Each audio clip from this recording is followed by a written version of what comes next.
ನಾಡಪ್ರಭು ಕೆಂಪೇಗೌಡರ 517ನೇ ಜಯಂತಿಯ ಅಂಗವಾಗಿ ಕೆಂಪೇಗೌಡ ಅಂತಾರಾಷ್ಟ್ರೀಯ ವಿಮಾನ ನಿಲ್ದಾಣದ ಬಳಿ ಕೆಂಪೇಗೌಡರ ಪ್ರತಿಮೆಗೆ ಮುಖ್ಯಮಂತ್ರಿ ಡಿಕೆ ಶಿವಕುಮಾರ್ ಮಾಲಾರ್ಪಣೆ ಮಾಡಿದರು. ಕಾರ್ಯಕ್ರಮದಲ್ಲಿ ಆದಿಚುಂಚನಗಿರಿ ಶ್ರೀ ನಿರ್ಮಲಾನಂದನಾಥ ಸ್ವಾಮೀಜಿ, ಶಿರಾ ಸ್ಫಟಿಕಪುರಿ ಮಠದ ಶ್ರೀ ನಂಜಾವಧೂತ ಸ್ವಾಮೀಜಿ, ವಿಶ್ವ ಒಕ್ಕಲಿಗ ಮಹಾಸಂಸ್ಥಾನದ ಶ್ರೀ ನಿಶ್ಚಲಾನಂದನಾಥ ಸ್ವಾಮೀಜಿ, ಸಚಿವರಾದ ಕೆಎಚ್ ಮುನಿಯಪ್ಪ, ಕೃಷ್ಣ ಬೈರೇಗೌಡ, ಶಾಸಕ ಪ್ರದೀಪ್ ಈಶ್ವರ್, ಬೆಂಗಳೂರು ವಿಮಾನ ನಿಲ್ದಾಣ ಪ್ರಾಧಿಕಾರದ ಅಧ್ಯಕ್ಷ ಹರಿಮರಾನ್ ಮತ್ತಿತರರು ಉಪಸ್ಥಿತರಿದ್ದರು.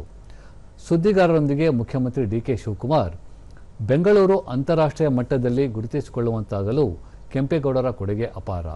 ವಿಶ್ವ ಮಾನವ ದೃಷ್ಟಿಕೋನದಲ್ಲಿ ಕೆಂಪೇಗೌಡರು ಬೆಂಗಳೂರನ್ನು ಅಭಿವೃದ್ಧಿಪಡಿಸಿದ್ದರು.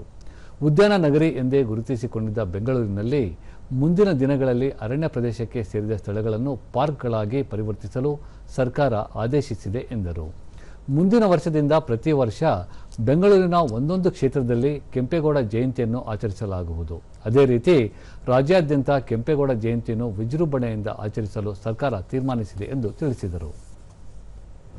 15 ಲಕ್ಷ ಸಸಿಯನ್ನು ಬೆಂಗಳೂರು ನಗರದಲ್ಲಿ ಬೆಳೆಸ್ತಾ ಇದ್ದೇವೆ ಮತ್ತು ಎಲ್ಲ ಫಾರೆಸ್ಟು ಇಲಾಖೆಗೆ ಸಂಬಂಧಪಟ್ಟಂಥ ಜಾಗಗಳನ್ನು ತೆಗೆದುಕೊಂಡು ಬೆಂಗಳೂರು ನಗರದಲ್ಲಿ ಎಷ್ಟು ಫಾರೆಸ್ಟ್ ಲ್ಯಾಂಡ್ಸು ಸುತ್ತಮುತ್ತಲ ಇದೆ ಎಲ್ಲ ಕೂಡ ಮುಂದಿನ ದಿನದಲ್ಲಿ ಪಾರ್ಕ್ ಆಗಿ ಕನ್ವರ್ಟ್ ಮಾಡಿ ರಾಜ್ಯದ ಜನತೆಯ ಹೆಸರನ್ನು ಉಳಿಸ್ಕೊಂಡು ಯಾವ ರೀತಿ ಕಬ್ಬನ್ ಪಾರ್ಕ್ ಇದೆ ಆ ರೀತಿ ಎಲ್ಲ ಪಾರ್ಕ್ಗಳನ್ನು ಮಾಡಿ ಆದಷ್ಟು ಹೆಸರನ್ನು ಬೆಳೆಸುವಂಥ ಒಂದು ತೀರ್ಮಾನವನ್ನು ನಮ್ಮ ಸರ್ಕಾರ ಚಿಂತನೆ ಮಾಡಿ